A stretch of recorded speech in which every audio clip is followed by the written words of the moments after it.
Alright, I think I have everything set up here, and I think I fixed all the audio glitches for those of you who were here for the last Composition Masterclass live stream.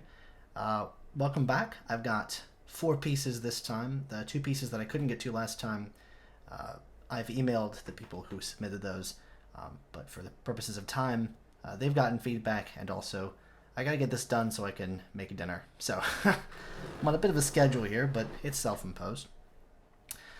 Let's see if we're live. Yeah, looks like we're good. All right. So the first piece on the program is from Jose V. It's his G Suite. Jose writes in, he says, "This is a short piece for saxophone, percussion, timpani, and string quintet. It's written for a challenge my band teacher gave me to write music based on 4 different musical characters he gave me, the first of which is childlike but curious. I would like to have this piece in my portfolio for college, so I want to make sure it's in tip-top shape." Let's see if we can't listen to this.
Yeah, it's quite a short little piece, but I think it really captures the mood that you're going for. If this is childlike and curious, this is a great way to do it. It's got a good bounce to it. It's got good rhythmic vitality and interest. You change the tone colors a lot. A couple of things. First of all, if this is a movement title, it should go up at the top. And then dotted quarter equals 78. That's kind of an andante moderato. So I would probably put that in there. Typically, what you want to have in a like a tempo marking is you want to have your tempo marking itself, which is like how fast or how slow it is, and then some kind of character marking next to that. So just saying, andante moderato, doesn't give you quite the same effect as andante moderato e semplice, somewhat, at a walking pace and simple. Of course, if you have an expressive title like childlike but curious for the movement, you may be able to get around doing that. Using, like, it looks like a tempo marking, which, you probably want to avoid. Another thing is score order here. It looks like it's sort of in what you would expect for the percussion specifically, but by some quirk, and this is especially true for orchestral scores, and this seems more orchestral than it is chamber to me, just because you have like basically a whole string orchestra down here. You want the timpani to go up on top. There's a historical reason that this was a thing, because the timpani and the trumpets were introduced to the orchestra around the same time, which meant that they were like martial instruments or military instruments. So the timpani, even though it's like the lowest pitched percussion instrument, always goes on the top of the percussion section. And then depending on who you ask, maybe you would want the crash cymbals and the tam-tam up above. I'm fine with them being below. You don't want to mix up your pitched and unpitched percussion that much, unless you have very specifically ideas in mind of which percussionist is going to play what part, which is a very difficult thing to do even for percussionists to figure out.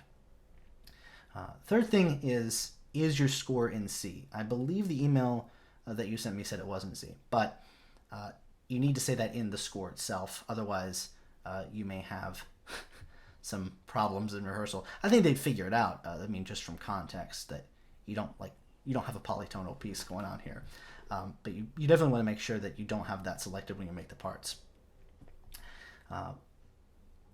Usually for string instruments, con sordino is the indication for a mute.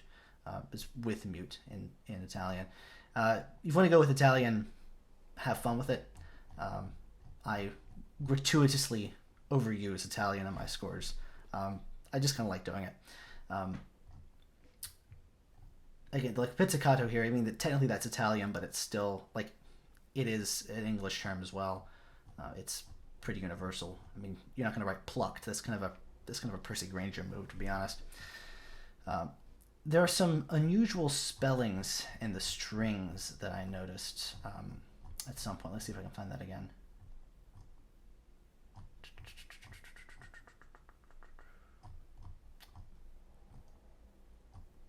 I should have marked it down when I saw it. Yeah, like sharps and flats here. Oh, this is it. You have a flat going to a sharp. That, from context, the way this looks, it seems like you want them to play the same note. This is kind of what Vaughan Williams often did in some of his choral pieces, especially. You'll see this all over the place because there's so many like modulations that you have to go from sharps to flats. That you start a note in a flat, and then he ties it over to a sharp. But what Vaughan Williams usually does is he'll put the sharp or the flat in a small note head, and he'll put it in parentheses. So especially for like choral singing, like it's important to know that you're holding onto the same note. So he prepares you for that, and then you're like reinterpreting a flat as a sharp or vice versa. Here, it's a little less necessary, but I don't think that you want this note right here to be restruck. It seems like this is a chord that's just maintained throughout. And since you're moving from flats over here to sharps, I see why you did this, but I mean, I would just write this as a G sharp and hold it over, anticipating the move to sharps over in this realm. There seemed to be a lot of writing for the vibraphone that is, it's rather extensive. I don't think that's a bad thing, but I don't know. I tend to think that a lot of these keyed percussion instruments can get a little bit stale after a while, and that, you know, having 4 of them here, there's a good opportunity for you to break things up. But the vibraphone is unique in that it's probably the closest to a piano or a celeste that you're going to get in keyed percussion, because it has a damper pedal. A lot of people think of it as kind of being the middle voice of the family, that it has a good metallic sound, and that it has a motor. You know, people know about the motor. You can set at different speeds. It gives different tremolo effects, or you can just completely cut it off. So it's a little more expressive than some of the other instruments in this family. I'm just wondering if you want to exploit the pedal markings at all. I don't see any pedal markings in here whatsoever, and that's something that can really differentiate the vibraphone sound from any of these other ones. You see bowed vibraphone for that reason a lot, because it has a great resonance to it. I have yet to see something for bowed xylophone. Bowed block, I think, is possible. It's just not used that often. Last thing is, I really want to see more slurs and phrase markings in the strings.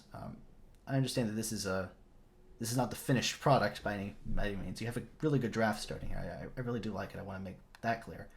But you see how you've done this, like accent, slur, tenuto markings, staccato. like this is very clear as to, you know, how you would go about phrasing this. Slurs in violin music and string music in general, they show phrases. And the rule of thumb that I was always taught is the slurs show the bowings, or at least they should. Like if you're a violinist and you're writing violin music, then the slurs are what show the bowings. But you also would have bowings in a score like this if it were edited by a violinist, which, you know, obviously I tend to stay away from, not being a string player whatsoever.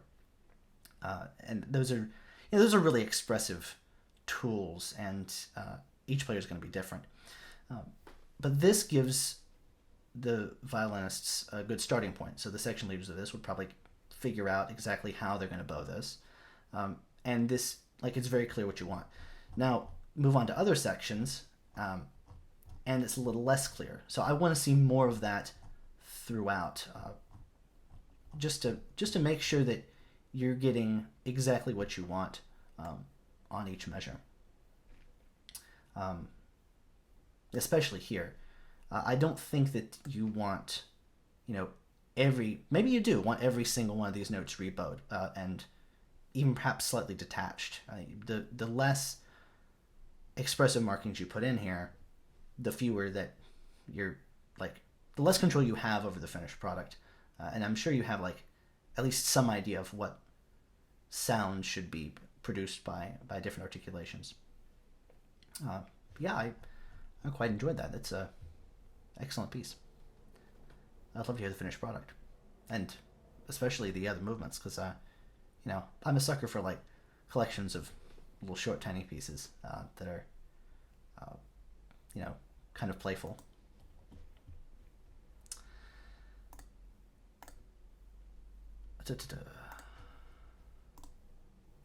Whoops.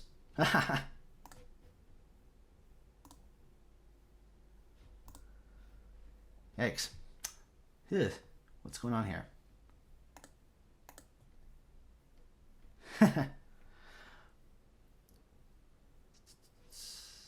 Okay.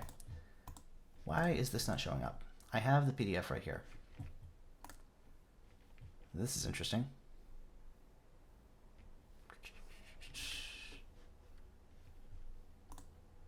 Give me 1 second.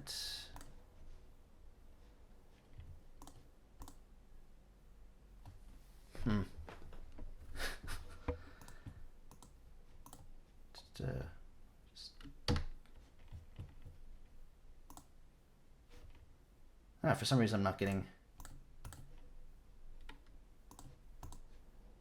the PDF for the next one to show up. 1 second. I guess I can introduce it. This is a choral piece we'll be looking at next by Hunter Selbach from Bakersfield, that's presumably California. And he writes in, here's a choir piece that I wrote for my church choir. We started rehearsing it and we'll be performing it shortly. Really appreciate if you looked at it and told me what you think. Thank you for reading and hope you have a good day. So hopefully it's not too late. This was submitted a little while back. Hopefully, well, dang it, now I can't even find it. I fixed one issue and then the next one pops up. Let's see, I believe it's in this folder. I tell you, I don't know you, but I know that every composer that I know has, like, the most disorganized folder of downloads and all that stuff. Yeah, I'm still not getting it. Hold on.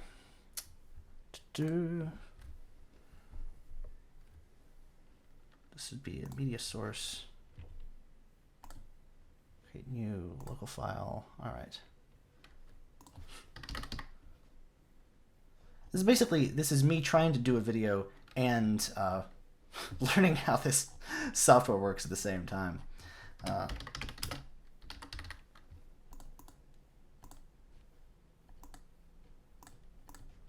Well, let me go ahead and start playing it at least, so you can get a listen to it with this.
All right, I'm not going to play all that because there's a significant coda. I already have a good idea of like how this thing unfolds just by listening to it and looking at the rest of it. There's not a huge amount of difference between the beginning and the end. There's not like clear sections. One thing that I would want to see is a little more rhythmic interest out of this. This seems to be for an amateur choir, so like making sure that the rhythms are regular, at least you're not changing the underlying pulse. But I think you could change the time signatures every now and then, like throw a 5/4 in here, maybe even a 6/4. And, a choir should be able to handle that. This is not, rocket science. It's also not like, you're not moving from like 4/4 into 7/8 and then 5/8. I mean, this is not Stravinsky level of rhythmic interest that I'm talking about adding here.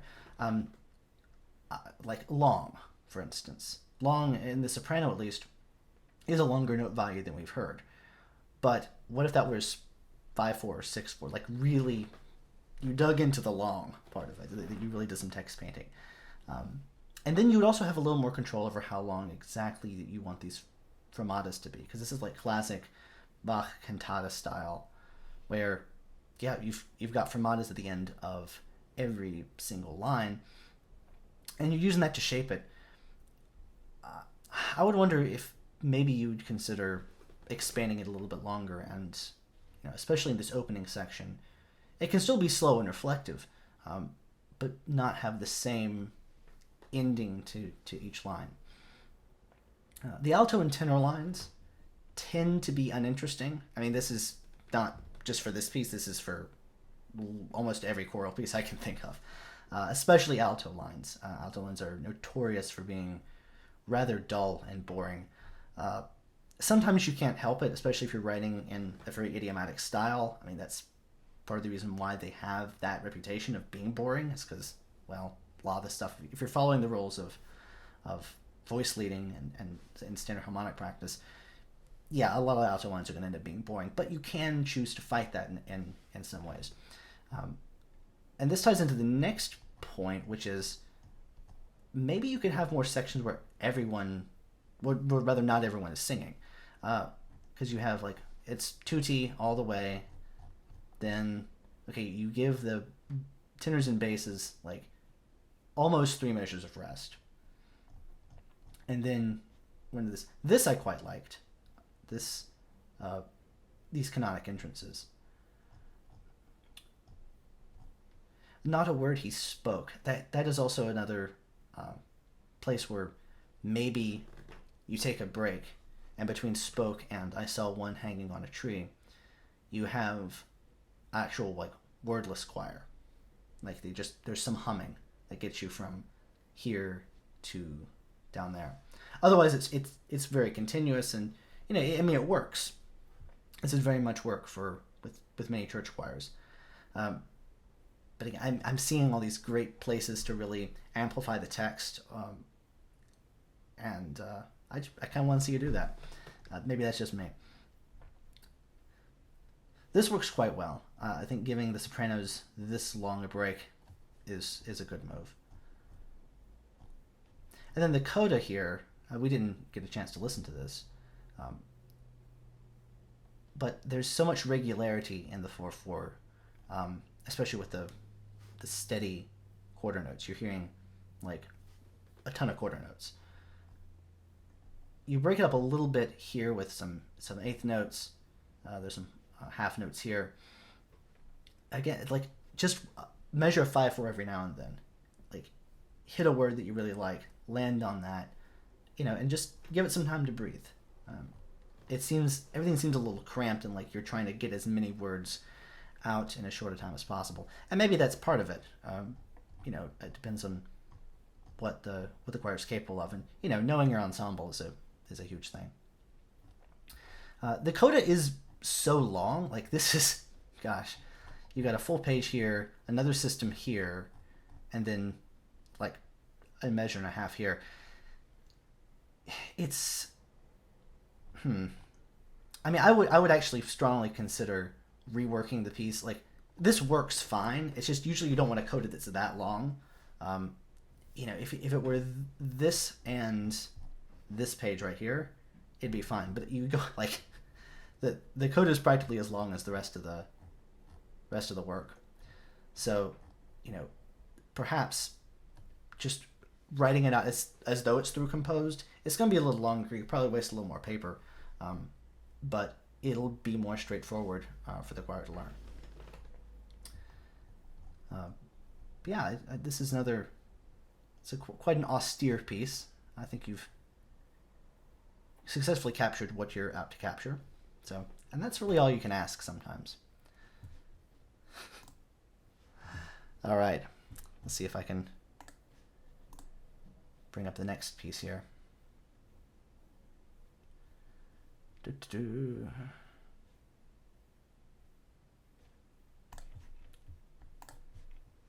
Yeah, the next piece is a short piece for piano by Brennen and Rigley called Atsa, Tanai, Ginun, which seems, I don't know, that seems like a Nepalese name. It reminds me a lot of some of the pieces by Jacinto Scelsi in his sort of mystical Southeast Asia-inspired period. Also reminds me of some Balinese names, though. It'd be interesting to hear your take on the name of this. But Brennen writes in, I have a piece of music for piano I'd like you to critique if you can. For a bit of context, I've been interested lately in harmonic progressions, form, and a very specific timbral setting of the piano that is quiet, soft, and velvety, all of which I've experimented with heavily in this piece.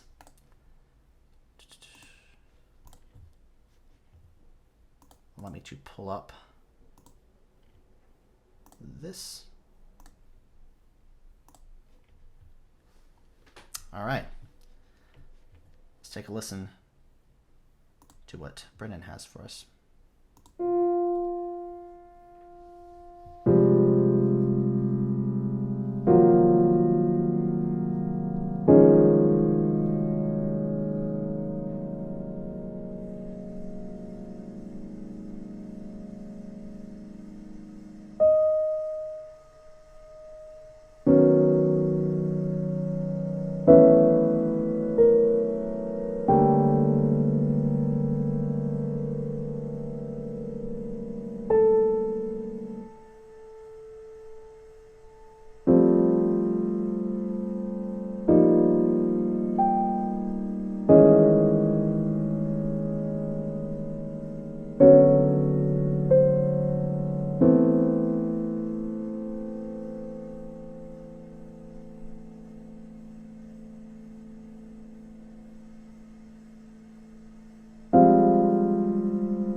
A very unique piece, but it's very short as well.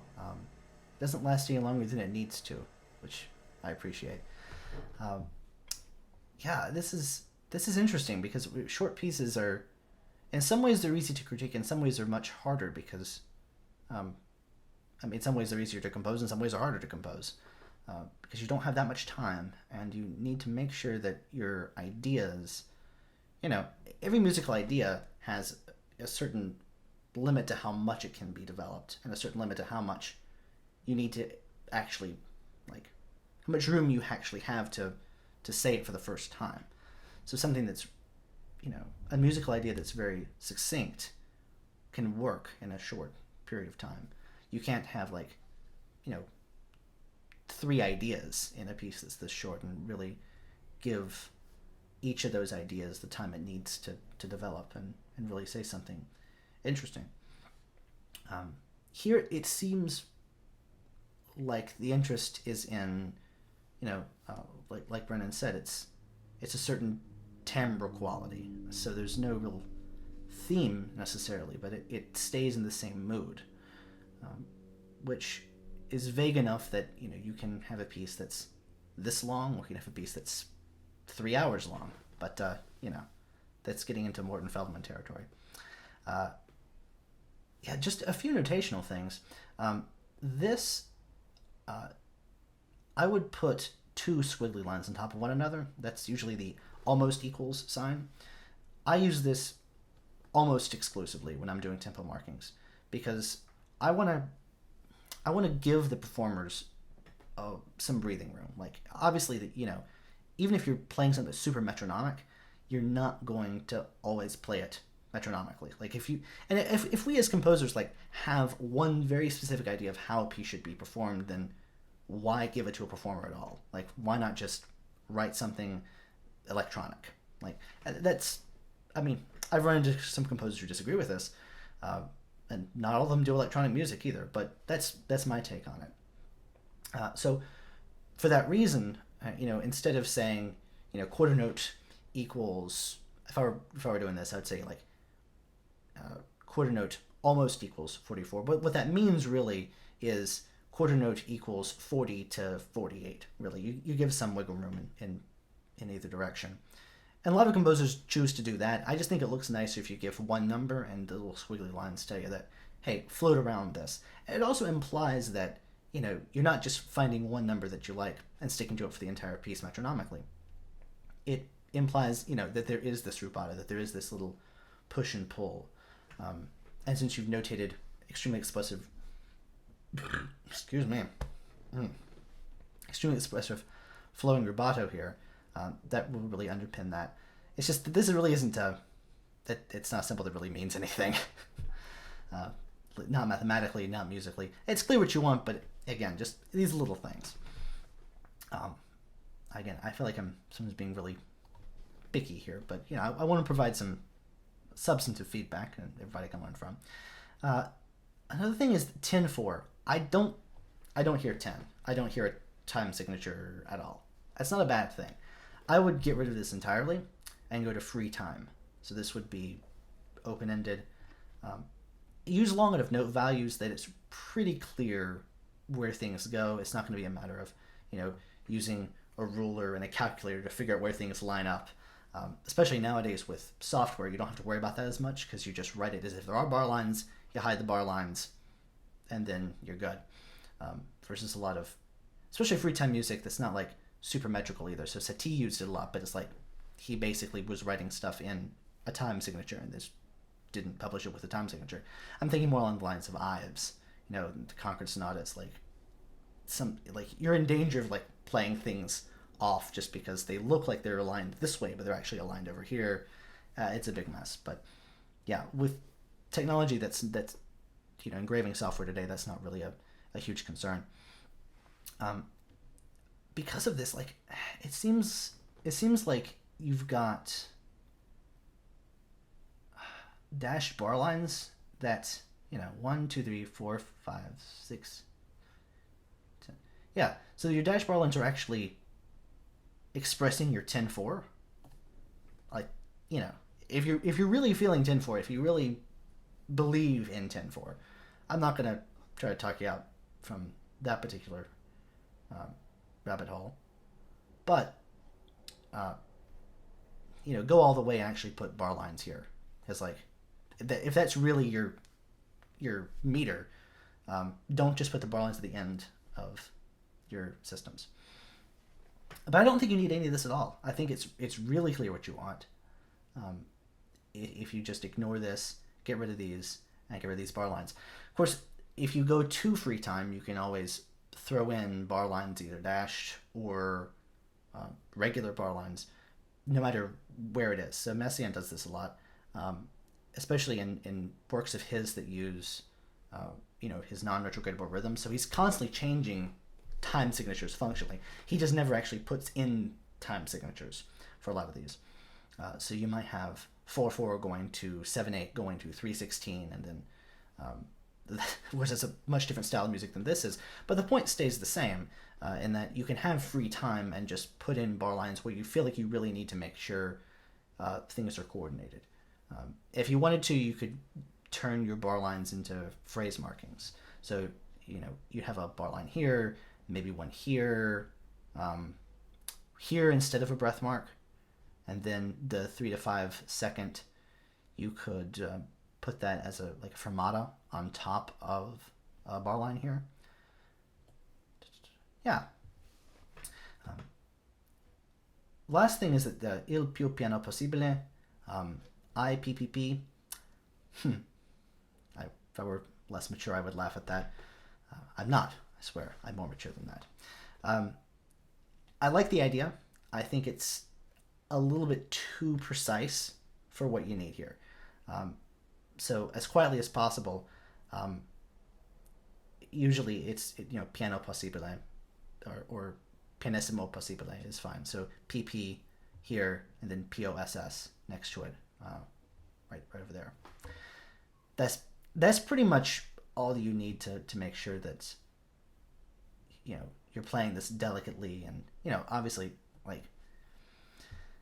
it's so quiet that anyone who understands what you're going for with this is not going to really bang that out. You might also put sempre there throughout because, again, I'm just thinking from a performer's perspective, how we're playing this, there would be slight dynamic fluctuations, especially to emphasize more dramatic harmonic changes, or just simply as a matter of shaping. It's not something you can really help, because trying to play things at exactly the same really quiet volume is very difficult to do. And again, if you really wanted that, then just make this a MIDI playback or turn it into an electronic piece. So be aware of that you are going to get some of those fluctuations when performed. You may like it, you may not like it. It's a reality of what's going to happen. Yeah, I really quite like it. I would be very interested to hear more about why you did what you did, especially on the title, because I think, again, it's got that very middle period Chelsea vibe to it. It sounds like one of his piano suites.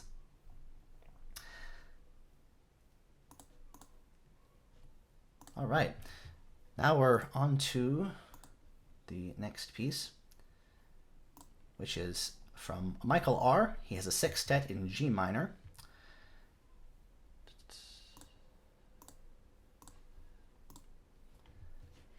Gotta get the PDF up. Again, I had these PDFs up, and then as soon as I got rid of the first one, it disappeared. So who knows?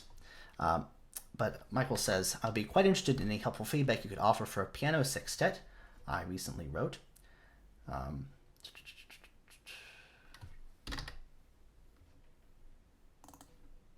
you go. I consider it a flawed piece, but a stepping stone to hopefully improving, and as it is nearly impossible to get works performed when one is just an amateur, one needs to get creative to find ears to test one's efforts against. Well, Michael, that is part of the reason why I'm here, and part of the reason why I enjoy doing these. Because some people just don't have the option to get, composition lessons or what have you. That's one of the faults of music becoming such a academicized art, which has its flaws and it has its upsides as well. So let's take a listen to Michael's sextet in G minor.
head off, Michael, but we've heard that part before. And the coda is not all that extensive. It's a little recap of previous material. This has a lot of promise to it. It has, again, all the pieces, they have had unique characters to them. It seems like you have a good idea of what you want in mind, harmonically and rhythmically. There's a characteristic bounce to it. There's a kind of a wistful mood I'm capturing in some parts, which is maybe you're not hearing it that way, but I do. And that's one of the more difficult moods, I think, to capture in music without seeming too sad or nostalgic. There's the interesting mood that you've captured. As always, score order. This is like a modified Pierrot ensemble. So instead of the percussion, you have a viola. So because of this, you should have your flutes. Oh, no, I'm thinking orchestrally. Your flute, clarinet, violin, viola, cello in here, and the piano on the bottom. That's just standard. This is more orchestral how it's laid out. Like if you had a piano concerto and you just had these instruments playing at a certain time, then the piano would go above the strings. But for unconducted music, for chamber music especially, and this is definitely chamber music, the piano should go on the bottom there. As always, like pedal markings also go below the staff, and the pedal markings here, you can do that. This is like a mix of styles, because this pedal marking, you used to see that in older scores where you have pedal and then a little asterisk where you're supposed to either lift it or just clear the pedal and then put it back down again. Usually you didn't see them with lines. It's not really to the advent of modern scoring softwares where you have that as an option. This is sort of a conflation of the old pedal markings and the simple, lines. The minimalist, pedal down, pedal up, pedal down, like, the line notation. You know what I'm talking about. These go below the staff, because obviously your feet hopefully are below your hands. So what your feet are doing are all down below. And even if only one staff is playing at a given time. It's just one of those quirks, but making the scores look good is obviously of extreme importance. Spacing is the single biggest issue that I'm seeing here, because like this method of piano marking, instead of putting it underneath the note that you want, which is what you're supposed to do, you've just run out of room. So you're trying to stick two systems on the same page, which you can do.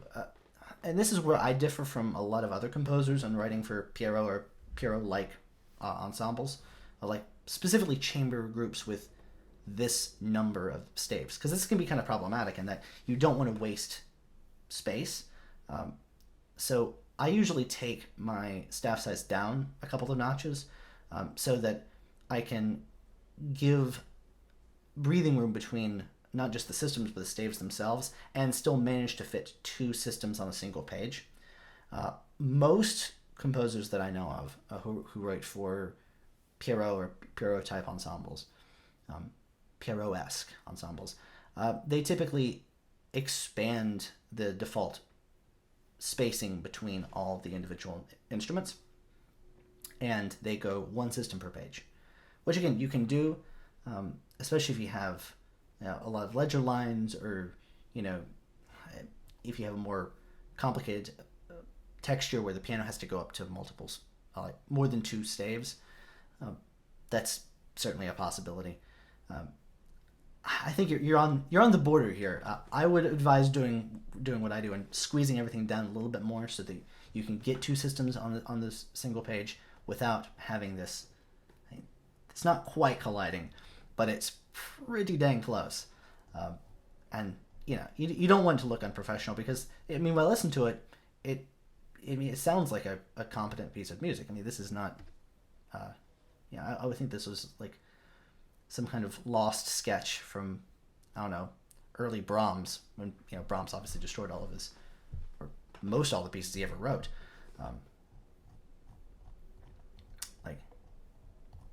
There's nothing to be ashamed of for this.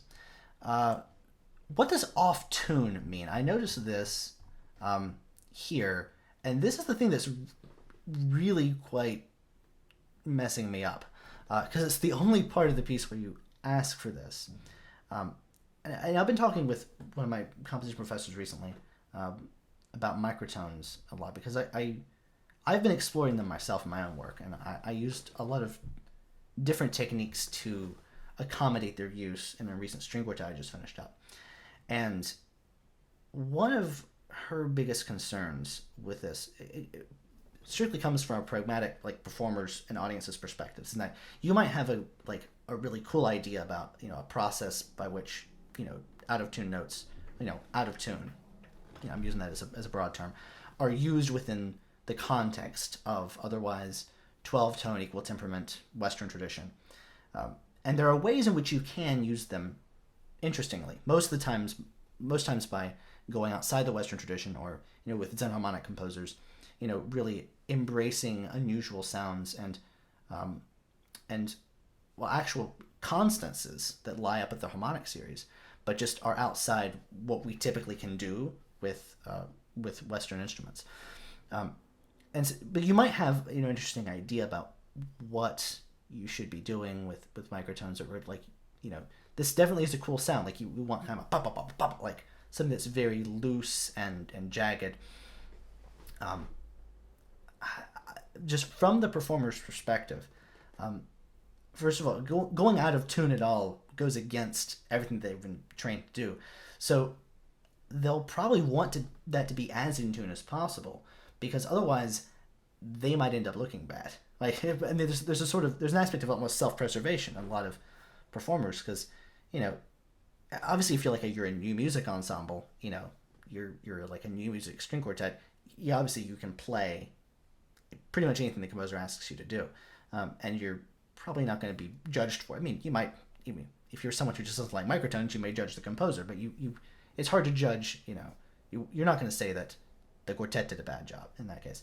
For this, you're not using it anywhere else in the piece.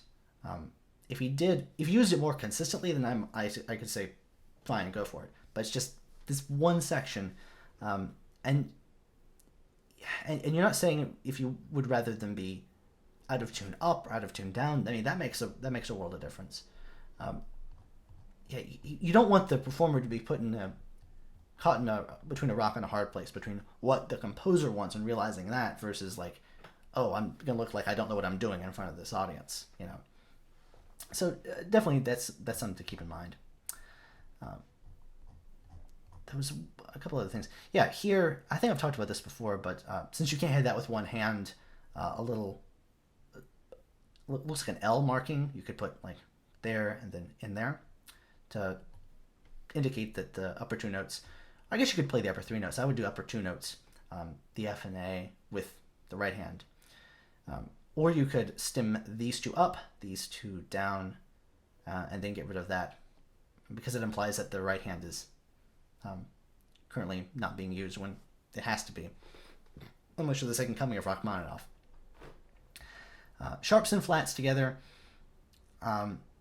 pick one, stick with it. So even though you have I can kind of see why you'd want the F sharp here, but just go for a G flat. It doesn't make that much difference. You got a flat here, you got a flat down here.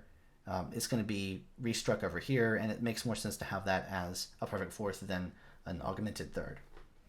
I mean, augmented thirds, they have their uses, they have their purposes, but just if you don't have to use them for a functional harmonic context, don't. And one last thing, I really do like this section here, especially this kind of sequence.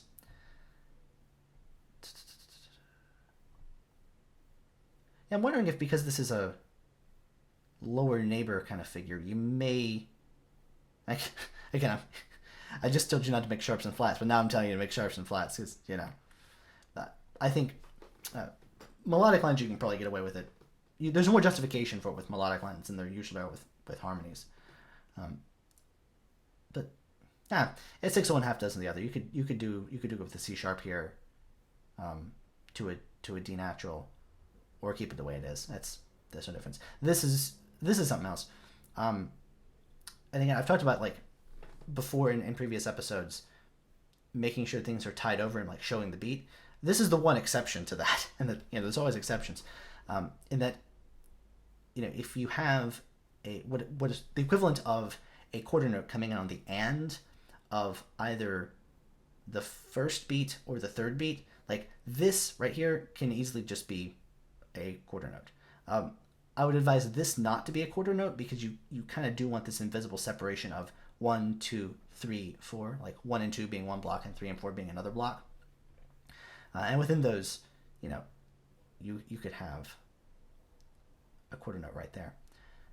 There's a couple of other places that, like down there, it's just repeating the same thing. Yeah, I'm sure there are a couple of other places where that is a thing, but you know, that's, again, general rule. Here with the bass, I switched to tenor clef.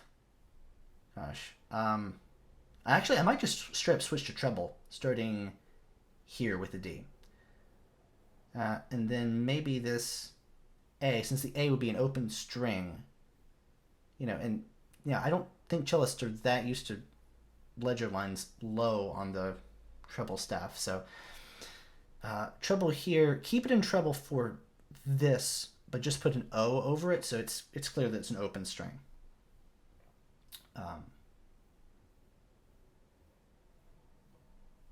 Yeah, and then octave. Yeah, and then you can get rid of this octave marking and just put this up at the sounding pitch, because then you won't have to worry about all these ledger lines. And this octave marking, obviously, that goes above. I saw that before. It's probably just a error. And this looks like finale. Might not be. It just looks like finale. Don't come after me. Yeah. Well, 4 really quite enjoyable pieces, very different pieces. Hopefully I've provided some good feedback for everyone. Oh wow, the chat has been extremely active. Let me go through these real quick as a little Q&A session at the end. Bro, you don't even play the hyper mega meta Lydian scale? Well, I can. I'm not Jacob Collier. I can hardly even sing, actually. So, Carrots has a lot of comments. Again, like I tend, and I might change this, but there's so many pieces coming into my inbox that you know, I only really want to do basically one email from every person. Like, I don't want to repeat people who have already submitted pieces. And Caters has submitted. I think hers was in the first composition masterclass. So I'm not above doing repeats if I don't have anything else on my plate. But I'd rather, you know, spread the love, because I only have so many hours in the day to get everything done, especially in grad school.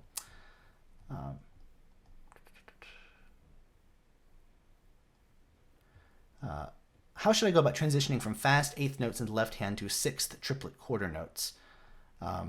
Sixth notes, oh yeah. Someone has gotten into irrational time signatures. Yeah, there's a pretty standard way to express those as metric modulations. I could probably do a video on metric modulations, and that will probably be something that I could link into an upcoming episode on Carter, when Carter filters to the top of the request pool. So yeah, you would have eighth notes, like eighth equals, and then like you would have bracket 3 and then a quarter, and then close the bracket. It's probably being reversed when the stream goes through. But yeah, that's fairly simple. I mean, you can look at some Elliott Carter. That's very complex stuff, but the principle is still exactly the same. And that you have your old value equals the new value. And that's going to be, the equal sign is, you probably want that lined up above the double bar, which defines the two sections.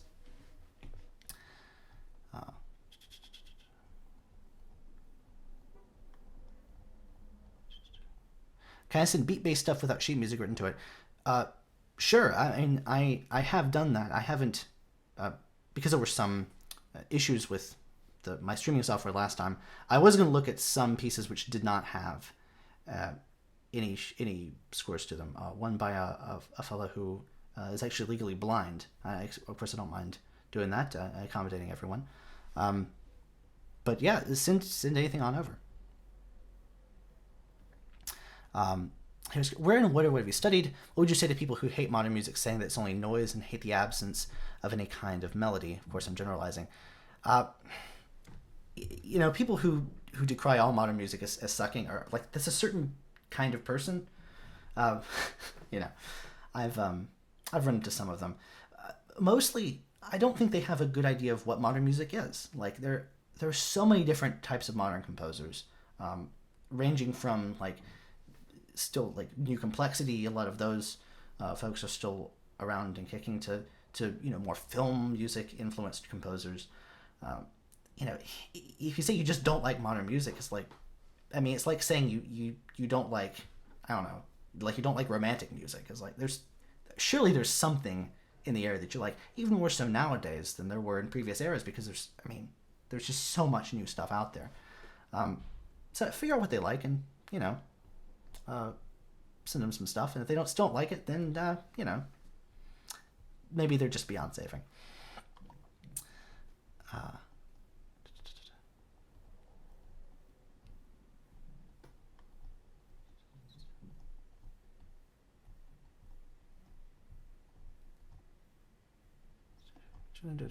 See if there are any other questions in here. Are you afraid of AI? No, not at all. I'm probably one of the few people who has I'm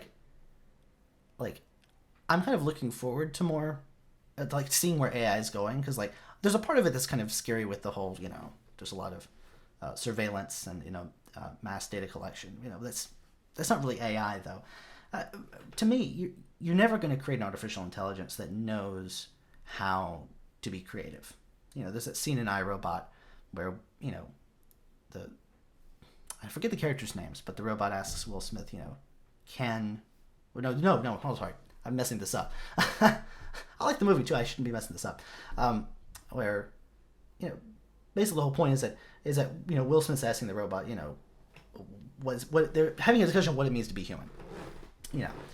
That came as a word salad, and the robot, basically asks Will Smith, can you paint? Can you compose a symphony? And you see Will Smith just he's taken aback by it, because it's he can't.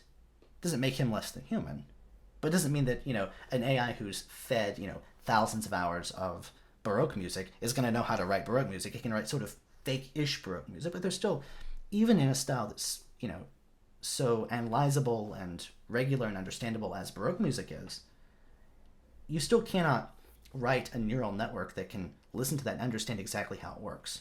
Same reason you can have cars that, self-driving cars that kind of work, but, the technology is by no means perfect. So I don't see how the way that machines operate, they're ever going to get to the level where AI can take over from composers, because there's just so much creativity and there's a certain irrationality to composition, that there's certain irrationality to life, that the way the computers are programmed. I don't see, unless there's a fundamental sea change in how they're programmed, I don't see that as ever being a problem. Adam Jones asks, how do you keep your compositions focused? I try my best. I'm still trying to figure that out. It really depends on the piece, and that seems like a cop-out, but it depends on the project and if there's a commission or a deadline. It's like sometimes if you have to sit down and you write a piece, then you write a piece, and maybe it's not good, maybe it is. But if you got a deadline, then sometimes even having a self-imposed deadline, it can really help. And then, if you find yourself getting distracted by other things, you're clicking through Facebook or scrolling through Instagram. Just cut those out. Maybe not permanently, but just know where you tend to get distracted, and get into a good schedule of making sure you do at least a little bit every day. And that's different for everybody. There's some days where I go 12 straight hours writing music and I forget to eat. But some other composers, one of my former composition professors actually gets up at 4 o'clock in the morning every day and writes music for 3 hours. I couldn't do that. On my most productive days, I go to sleep at 4 o'clock in the morning. So it's about knowing how your brain works. How would John Cage feel about algorithmically generated music? I think he would enjoy it.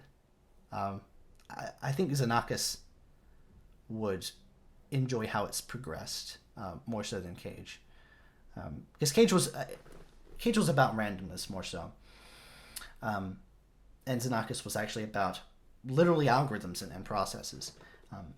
And there's a pianist I know who, back in North Carolina, who was really into algorithmic composition, and that he, I attended a masterclass of his that he analyzed 1 second of a Xenakis score and went into it. It was mind blowing. Of course, Xenakis really isn't my cup of tea. I don't choose to listen to Xenakis unless I'm in a very particular mood. That's just my personal taste. But I certainly admire what he did as a composer, and I think he would be more interested to see how technology has developed, especially with these AI, these nascent AI technologies that are trying to, help composers compose versus composing on their own. Who is closer to seeing God, Mozart or Bach? I would hope both of them, because they're dead, and hopefully they ended up in heaven. No, it's hard to say. It's I don't want to. I feel like I'm gonna insult somebody by saying one or the other. I think he was talking about not going exploring too many musical ideas instead of procrastinating. Yeah, again, that's tough, because that's something that I've struggled with as well. It's I have so many ideas that sometimes I don't have enough room to explore all those in a single piece. So keep a sketchbook, keep a list of ideas, and then try to use as few of those as possible per piece. Because if you have a lot of really good ideas for a piece, but you only have, say the piece is going to be about 10 minutes long, and you want to limit yourself to that, don't include 5 different themes, maybe 3 at most, but you could probably even get away with 2. As I've gotten older, the late great Christopher Rouse, his quote, "I don't enjoy composing, I enjoy having composed," has become much more, I feel that much deeper in my soul. So as a result of that, you have to keep a list of ideas, and don't be afraid to try to be as economical as possible with your ideas. A piano opera is being set in different eras than what they are originally meant. I know people who have very strong opinions on this. I think it depends on who's doing the setting, and if you can justify the setting musically.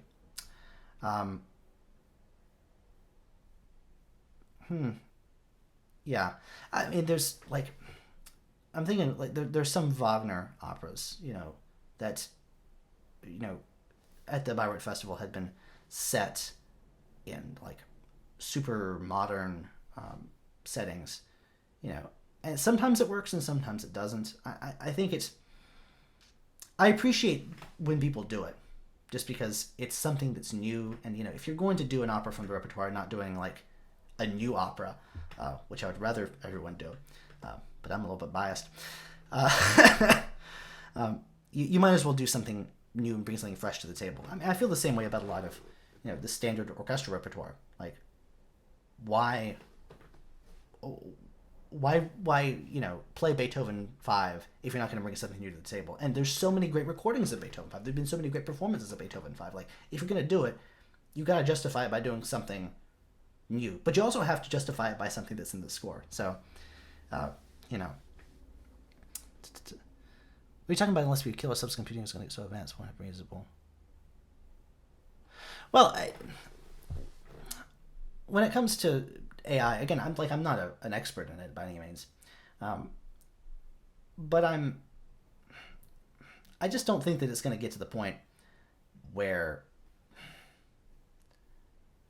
it's going to completely take over, because people have been saying that for years, and maybe it does get to a point where you can program things that can, we've already gotten to the point where we can program computers to be very efficient, and to make things really quickly, to beat us in chess, and most recently pretty much every game has been computerized, but those are, at the end of the day, those are all just algorithms. Like, you can program in everything that you need. It's the creativity and the spontaneity and the irrationality that comes with a lot of human life, and especially human art and human experience, is not something that you can program in. Same thing with driving.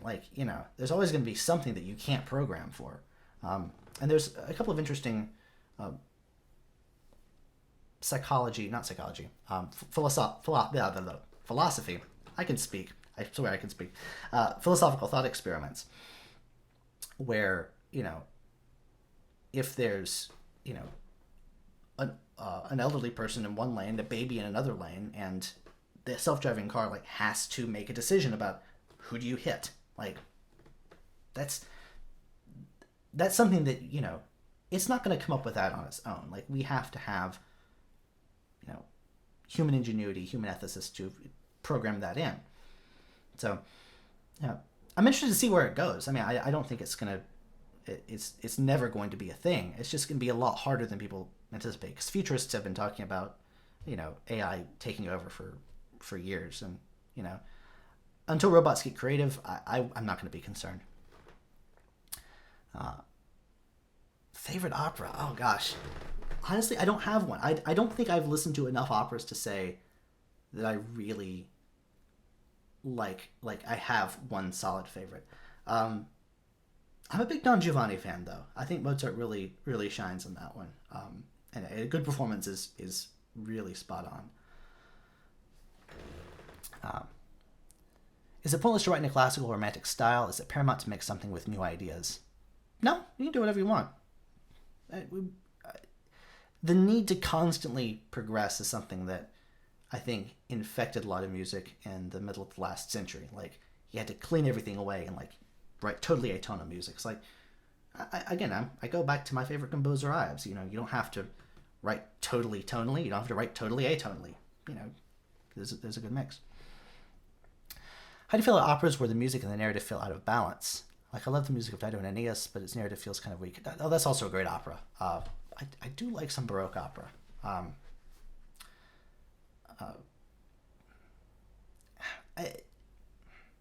don't want to insult Jennifer Higdon at all, but I attended the Cold Mountain premiere. Not the premiere of that, but the North Carolina premiere of Cold Mountain, and there was a lot of recitative in it, and I was wondering about that, not just a lot of recitative versus arias, but a lot of story versus music. And I think Higdon's music really shines when it's just the orchestra. The orchestration of Cold Mountain is beautiful. I mean, it's I listen to it all day. I mean, Higdon's obviously a really, really talented composer.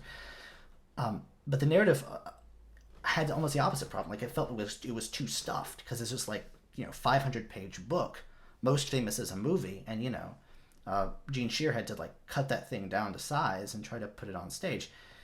There are parts of it that worked, and parts of it that kind of didn't. There was almost too much that had to be packed onto the stage, and as such, the reunion of Ada and Inman at the end it didn't have the same kind of dramatic weight that it would if you had, like, again, the movie version. I wrote a whole paper about the differences between the opera and the movie version.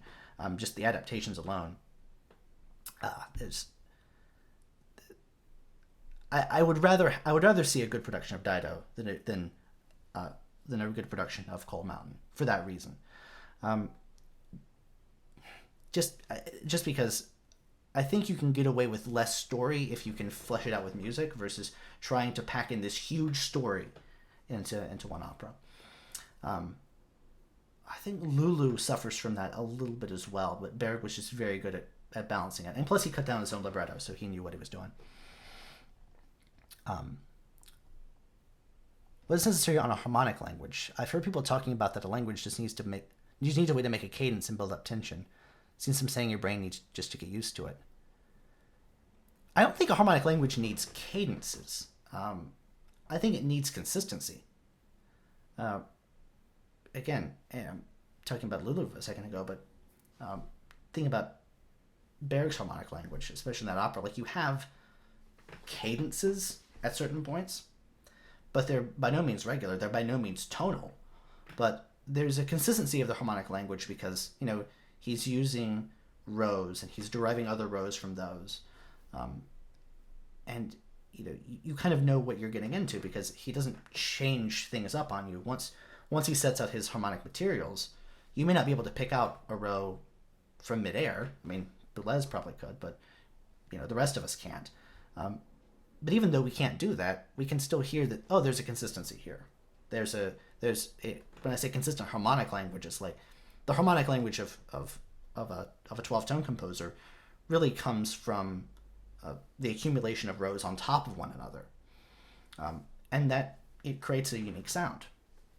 It's not tonal music by any stretch of the imagination, and your brain does get used to it. I remember when I first heard some of Schoenberg's piano music, I was like, this is disgusting, and now I'm like, Berg is like right under Ives for me, because I like Berg a little more because he's willing to skirt around the rules that Schoenberg set up. And I think Schoenberg was a little more free to do what he wanted to do before he came up with the 12-tone system. But again, that's just me.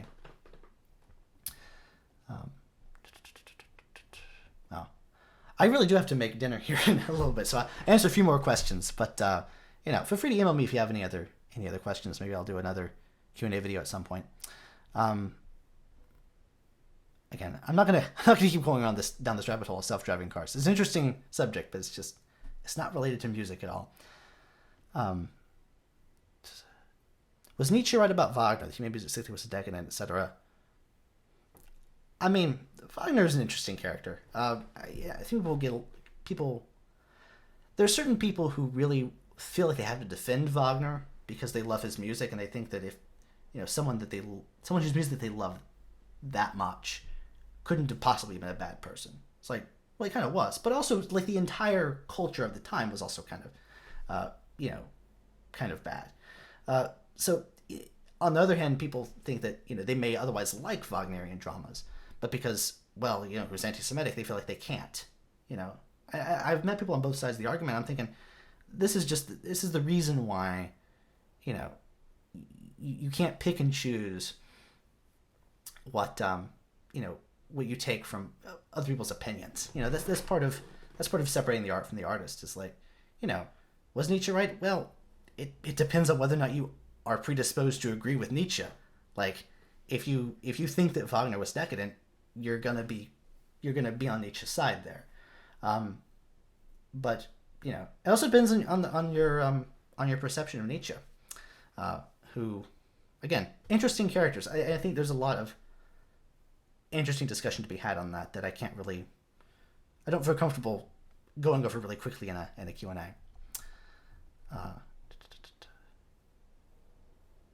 Stravinsky's quote, "Music by essence isn't able to express anything." That might work for Stravinsky, but I can think of a number of pieces where the music is extremely expressive.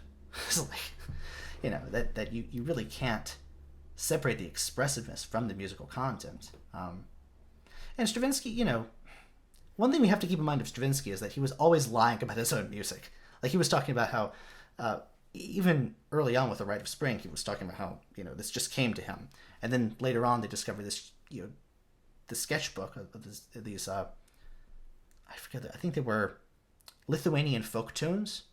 It was one of the Baltic states, I know that, where he added a few grace notes, and that's how he got the opening of the Rite of Spring. He embellished a lot of stuff and gave a lot of false statements about his music that he may not have actually believed, because I think he was afraid of giving away his secret. He was quite shrewd.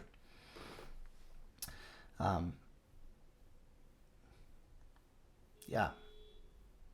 Well, thank you all for such interesting questions, but I must go. My stomach needs me. All right. Until next time, everybody, take care.